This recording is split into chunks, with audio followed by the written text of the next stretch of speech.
개국을 준비하고 박사님들이 제일 두려워하는 게 보건소에서 개설 등록증 허가가 안 날 때, 이때 되게 심리적으로 불안해 하시거든요. 투자를 엄청 해놨는데 이거를 어떻게 날릴 수도 없고, 그러면 뭐 때문에 안 나냐.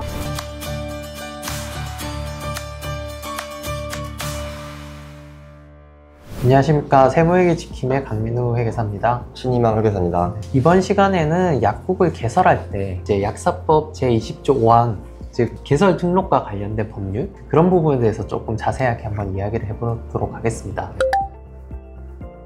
이제 개국을 준비하고 박사님들이 제일 두려워하는 게 분해 약국 개보수 이슈, 아니면 전용 복도 이슈, 보건소에서 개설 등록증 허가가 안 날 때. 근데 그러면 뭐 때문에 안 나냐? 우리 크게 원래 약사법 제20조 5항을 보면 뭐가 있냐? 첫 번째가 의료기관의 시설안 또는 분해인 경우, 원내 약국. 의료기관의 시설 또는 부지 일부를 분할 개보수하여 하는 경우, 개보수해서 그 자리를 약국으로 하는 경우. 세 번째가 의료기관과 약국 사이에 전용 복도, 계단, 승강기 또는 구름다리 등의 통로로 설치되어 있거나 이를 설치하는 경우. 그러니까 전용 복도, 이렇게 세 가지로 많이 말씀하시죠. 특히나 서울시 지역에는 약사님들이 좀 많이 민감해하는 구들이 있어요. 특히나 이게 더 민감해진 이유가 민원을 많이 제기한다고 하죠.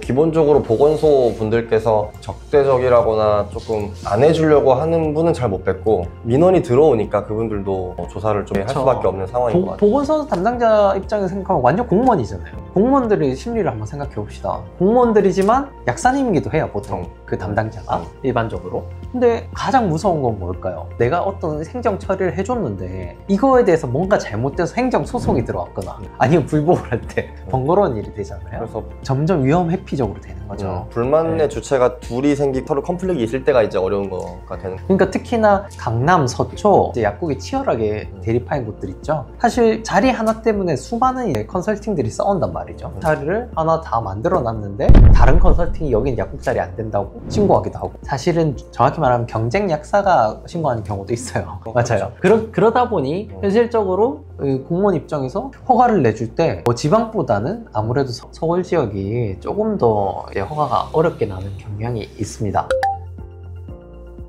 현실적으로 보면 분해 약국, 개보수, 전용 복도 이제 세 가지 규정이 있는데, 개보수와 관련된 건 사실은 많이 없어요. 의료기관을 개보수해서 그거를 약국으로 하는 케이스는 정말 흔치 않은 케이스, 판례도 실제 별로 없고요.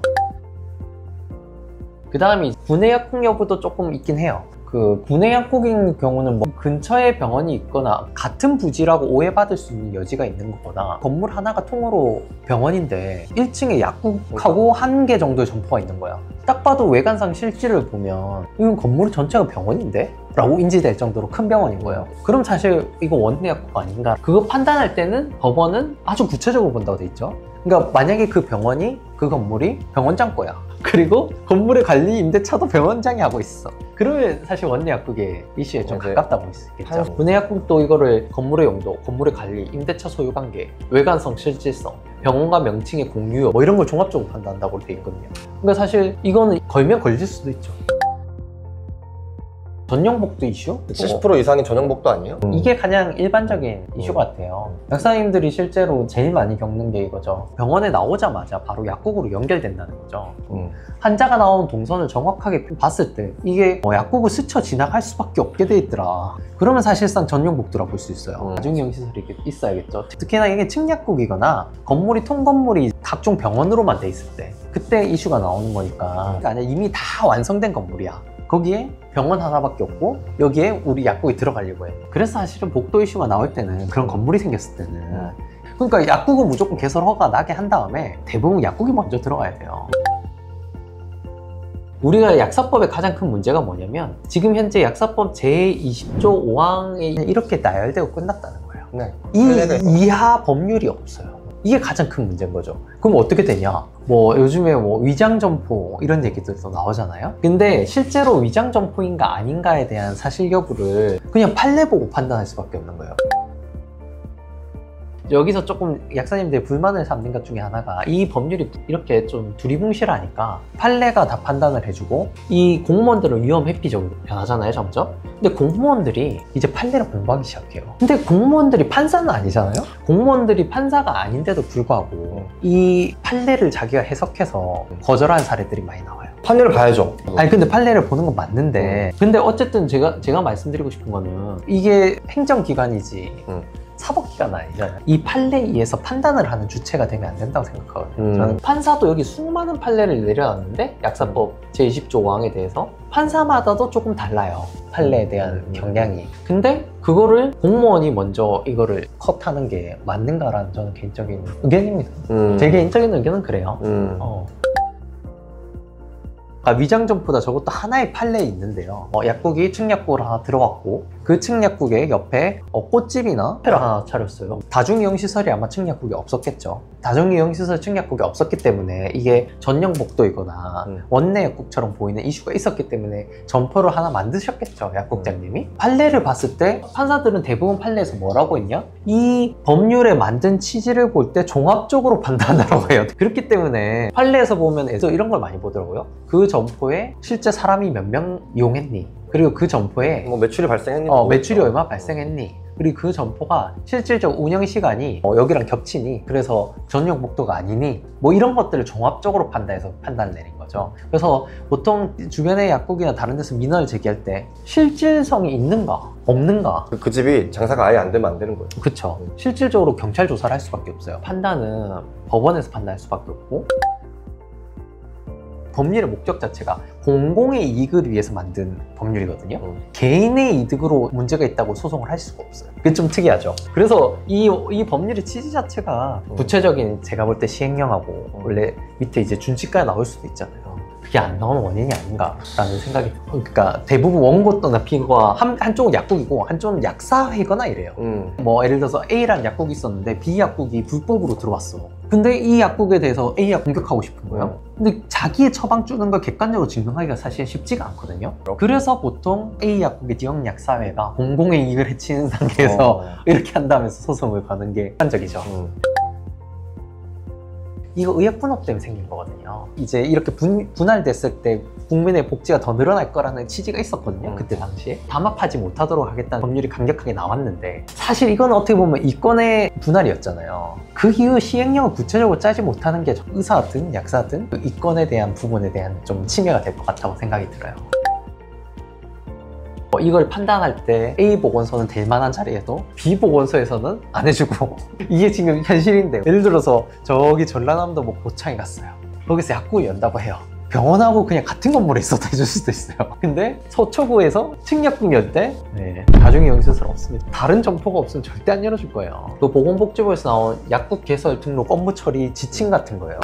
지침 안에 이게 판례 같은 게 엄청 많이 지금 들어가 있어요. 이 법률이 미비한 건 사실이긴 하나 그러니까 약국 담당자들도 좀 공부해라 이거예요. 개설할 때 조금 생각은 해봐야 된다. 왜냐면 약사법 자체가 두리뭉실하다 이거죠. 구체적이지 않다. 양수도 할 때가 더 문제인 것 같아요. 맨 처음에 개원 개국할 때는 허가 받았어요. 근데 이거를 양도하려고 보니까 다시 한번 재평가하잖아요. 이 허가 사항들을. 그러면 그때는 카페에 있는데 카페가 한 5년 동안 그냥 방치된 거예요. 매출 이력도 없고 뭐 매입 이력도 없어요. 고용도 없어요. 그러면은 양수 받으시는 약사님 입장에서 카페가 위장 점포로 판단될 소지 이런 부분들을 충분히 고려하셔서 양수도 권리금 계약서에도 그런 사항들을 넣으시고 만약에 허가가 안 되면 무조건 물린다. 근데 이게 조항들 어지간한 컨설팅 하시는 분들 계약서에 다 있더라고요. 그게 양수도 계약이건 임대차 계약이건 모든 계약서에는 허가가 안 났을 시 다 무효로 한다는 특약사항이 꼭 필요해요. 그거 임차 약사님 입장에서는 꼭 필요한 내용이고 특약사항이 대부분 있거든요. 근데 놓치고 있을 수도 있어요. 어쨌든 약간 판례를 공부해서까지 보건소 직원분들이 적용을 하고 있는 실정이니 이 리스크는 분명히 식별을 하셔야 되고 해지하는 계약 조항들을 넣으셔라. 저희가 약국 개국할 때의 허가 사항과 관련돼서는 몇 차례 영상을 찍었던 것 같긴 한데 최근에 이슈도 있고 또 이번 기회에 약국 허가와 관련된 걸 좀 딥하게 얘기해 봤는데 개국은 어쨌든 저희가 가장 중시하는 포인트예요. 왜냐면 저희가 약사님들을 맨 처음 만나는 지점이 개국일 가능성이 굉장히 높거든요. 그래서 궁금하신 거 있으시면은 저희 쪽에 많이 문의 주시고요. 혹시 지금 약사법 이 개설 관련 관련돼서 약사법 제20조 5항과 관련된 이슈가 좀 있으신 분 있으시면 저희가 같이 고민해 드릴 수 있습니다. 저희가 물론 변호사는 아니죠. 변호사는 아니지만 수많은 사례를 봤기 때문에 약국 개설 관련돼서 사실 이게 보건소의 입장이 어느 정도일까는 얘기해 드릴 수 있어요. 저희가 뭐 따로 상담료를 받지는 않겠지만 법무지킴이 준비 중이기 때문에 법무지킴과 연계해서 저희가 이런 조항들을 한번 검토해보는 것도 방법이겠네요. 네. 그리고 실질적으로 만약에 혹시나 이런 것 때문에 소송이 생기시면 법률집행을 하시면 되고 그렇죠. 소송이 하기 전에 저희가 알려드리면 그냥 개설과 관련돼서 나 왠지 이거 허가가 날까? 안 날까? 그거는 이제 사실 저희 경험에서 오는 거였거든요. 저희는 이제 수많은 약국을 이제 사례들이 저희 쪽에 있기 개국을 때문에 시켜보니까 이거는 허가 나더라 안 나더라 저희도 좀 경험치상 아니까 저희가 이제 어지간한 건 전부 다루는 것 같아요. 그렇기 때문에 혹시 약사님들 중에 이 이슈 관련돼서 좀 고민해 보고 있는 분이 계시면 한번 연락 주시면 저희가 상담 드리겠습니다. 네, 시청해주셔서 감사합니다. 감사합니다.